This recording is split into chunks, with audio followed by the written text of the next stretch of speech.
Students, classroom solution के इस video में एक बार फिर से आपका स्वागत है। आज हम लोग क्लास 9th के यूनिट नंबर 3 निर्देशांक ज्यामिति के एक्सरसाइज 3.3 के क्वेश्चन नंबर 1 और क्वेश्चन नंबर 2 को हल करेंगे। जैसा कि आप जानते हैं कि निर्देशांक ज्यामिति के दोनों एक्सरसाइज 3.1 और 3.2 हम लोगों ने पहले ही सॉल्व कर लिया है और निर्देशांक ज्यामिति के परिचय के रूप में 2 वीडियो और भी बनाई गई है।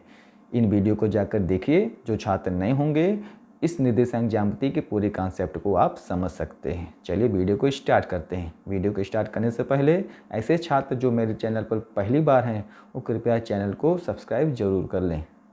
चलिए वीडियो को स्टार्ट करते हैं। जैसा कि क्वेश्चन नंबर 1 में आप देख पा रहे हैं कि किसी चतुर्थांश में या किस अक्ष पर बिंदु स्थित है। ये जो नीचे बिंदु दिए गए हैं 3, -1, -1, 0, 1, 2, 3 जो नेगेटिव में है और -5, ये आपके किस चतुर्थांश में उपस्थित हैं। अर्थात अगर चतुर्थांश में उपस्थित हों तो बताइए कौन से चतुर्थांश में हैं, या अगर किसी अक्ष पर हों तो उस अक्ष का आप नाम बता दीजिए। कुछ भी पॉसिबल हो सकता है, तो आपको इनका स्थान निर्धारण करना है। फिर अगर आप इनका स्थान निर्धारण कर लीजिए तो अगला क्वेश्चन उसी में कहा कि अपने उत्तर को सत्यापित भी कर दीजिए। तो हम इसको फिगर के माध्यम से ही समझेंगे और देखेंगे किस चतुर्थांश में या किस अक्ष पर वह बिंदु उपस्थित है। तो जैसा कि आप सबसे पहले जानते हैं कि जब ऊर्ध्वाधर और क्षैतिज रेखा एक दूसरे को प्रतिच्छेद करती हैं तो पूरा कार्तीय तल 4 चतुर्थांश में बढ़ता है। प्रथम चतुर्थांश, द्वितीय चतुर्थांश, तृतीय चतुर्थांश और चतुर्थ चतुर्थांश। ठीक है,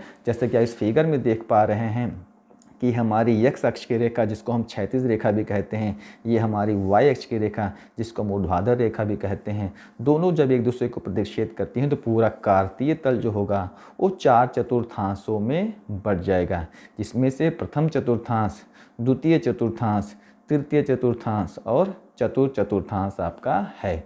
जिसमें से आप जानते हैं कि अगर कोई बिंदु प्रथम चतुर्थांश में होगा तो इसमें भुज और कोटि दोनों का मान धनात्मक होगा। अगर कोई बिंदु द्वितीय चतुर्थांश में होगा तो इसमें भुज का मान ऋणात्मक और कोटि का मान धनात्मक होगा। इसी क्रम में अगर कोई बिंदु आपका तृतीय चतुर्थांश में होगा तो भुज और कोटि दोनों ऋणात्मक होंगे।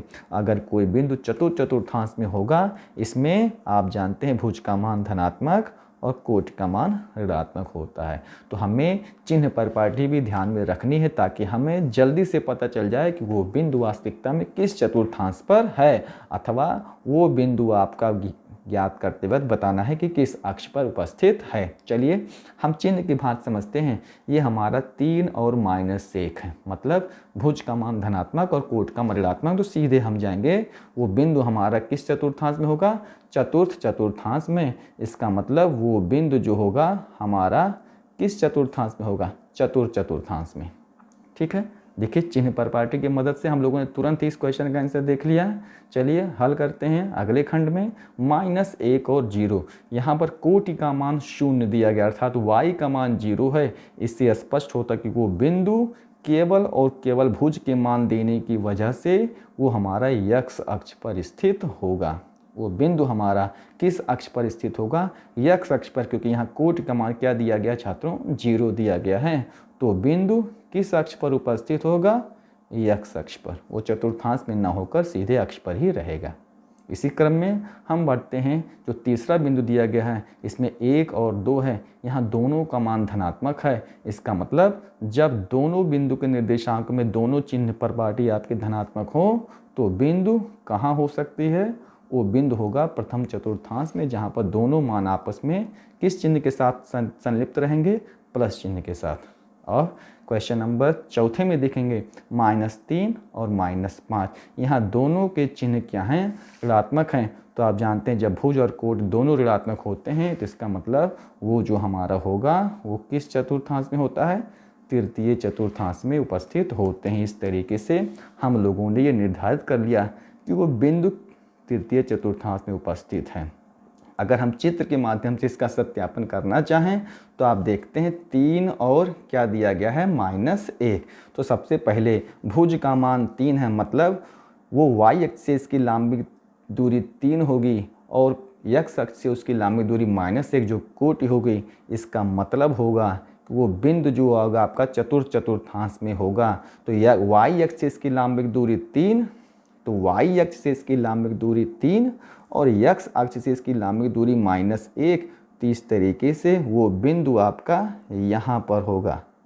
ठीक है, सपोज दैट मान लेते उस बिंदु का नाम क्या है a, जिसका निर्देशांक होगा 3 और -1। ठीक है, अब चलते हैं -1 और 0 कहाँ पर होगा। -1 और 0 मतलब वो ऊर्ध्वाधर अक्ष पे नहीं होगा, वो केवल x अक्ष पर होगा। तो ये बिंदु होगा आपका -1। मान लेते हैं वो बिंदु हमारा जो दिया गया है वो क्या है, b है। इसका निर्देशांक -1 और 0 होगा। ये बिंदु b हो गया। ठीक है, सत्यापन भी किया जा रहा है। 1 और 2, इसका मतलब वो प्रथम चतुर्थांश में होगा। तो x अक्ष से उसकी लंबिक दूरी अर्थात कोटि होगा वो 2 है और y अक्ष से उसकी लंबिक दूरी 1 है। तो 1 और 2, y अक्ष से उसकी लंबिक दूरी 1, ठीक है, और x अक्ष से उसकी लंबिक दूरी 2। ठीक है, तो इसका मतलब वो आपका बिंदु यहाँ पर होगा। x अक्ष से लंबिक दूरी 2 ये कोटि का मान है और y अक्ष से उसकी लंबिक दूरी 1 ये भुज का मान है। इसका मतलब अगर वो बिंदु हम C से शो करें तो उस बिंदु का निर्देशांक 1 और 2 होगा और वो बिंदु यहाँ पर उपस्थित होगा। इस तरीके से क्वेश्चन नंबर पहले के 3 खंड हो चुके हैं और चौथे खंड के जानने के लिए देखते हैं यहाँ पर -3 और -5 मतलब वो बिंदु हमारा तृतीय चतुर्थांश में होगा। -3 मतलब y अक्ष से इसकी लंबिक दूरी -3 और x अक्ष से उसकी लंबिक दूरी -5 होगी। ठीक है, तो x अक्ष से उसकी लंबिक दूरी -5 और y अक्ष से लंबिक दूरी उसकी 3। तो देखिए यहाँ पर आप देख रहे हैं कि वो बिंदु आपका यहाँ पर उपस्थित होगा। अगर उस बिंदु को हम लोग D मान लें तो उसका निर्देशांक आप जानते हैं -3 और -5, वो बिंदु यहाँ पर होगा। इस तरीके से हम लोगों ने इस प्रश्न को भी हल कर लिया कि जैसा कि जानते हैं 3 और -1 ये आपका छात्रों कहाँ पर होगा, चतुर्थांश में होगा। -1 0 ये x अक्ष पर उपस्थित होगा। 1 2 ये प्रथम चतुर्थांश में है। -3 -5 ये हमारा तृतीय चतुर्थांश में है। इस तरीके से हम लोगों ने क्वेश्चन नंबर 1 को सॉल्व कर लिया। आसान प्रश्न था, केवल आपको उसकी स्थिति निर्धारित करनी थी। अब इसी क्रम में बढ़ते हैं प्रश्न संख्या 2 की तरफ। जैसा कि आप देख पा रहे हैं क्वेश्चन नंबर 2 में कहा है कि अक्षों पर दूरी का उपयुक्त एकक लेकर नीचे दिए गए सारणी में बिंदुओं को तल पर आलेखित कर दीजिए। अभी हम लोगों ने पहले क्वेश्चन में भी इसी तरीके से बिंदु को निर्धारित कर दिया था। तो चलिए इस क्वेश्चन को भी हल कर लेते हैं और उनकी स्थिति निर्धारित कर देते हैं। देखिए यहाँ पर x मतलब भुज का मान और कोटि मतलब y का मान। तो x मतलब -2, y अक्ष से उसकी लंबिक दूरी माइनस में होनी चाहिए और x अक्ष से उसकी लंबिक दूरी 8 होनी चाहिए। तो देखेंगे वो बिंदु कहाँ पर उपस्थित होगा। x अक्ष भुज का मान -2 होगा और कोटि का मान होगा आपका 8। इसका मतलब वो बिंदु हमारा द्वितीय चतुर्थांश में स्थित होगा। चतुर्थांश का निर्धारण कर लेते हैं। ये हमारा प्रथम चतुर्थांश है जहाँ पर दोनों प्लस होंगे। ये हमारा द्वितीय चतुर्थांश है जहाँ पर भुज का मान माइनस में और कोटि का मान धनात्मक होगा। तृतीय चतुर्थांश आप जानते हैं कि दोनों चिन्ह हमारे नेगेटिव हो जाएंगे और चतुर्थ चतुर्थांश में आपका ये चिन्ह जो होगा वो प्लस में और कोट का मान माइनस में। चलिए वीडियो को स्टार्ट करते हैं और आगे बढ़ लेते हैं। भुज का मान -2 और कोट का मान 8 है। चलिए इस क्वेश्चन को हल करते हैं। देखते हैं भुज का मान -2 तो y अक्ष से इसकी लंबिक दूरी -2, ठीक है, y अक्ष से इसकी लंबिक दूरी -2 और x अक्ष की इसकी लंबिक दूरी 8 होगी। इसका मतलब वो बिंदु यहाँ पर उपस्थित होगा। तो इस बिंदु को हम डॉट से मिला देंगे।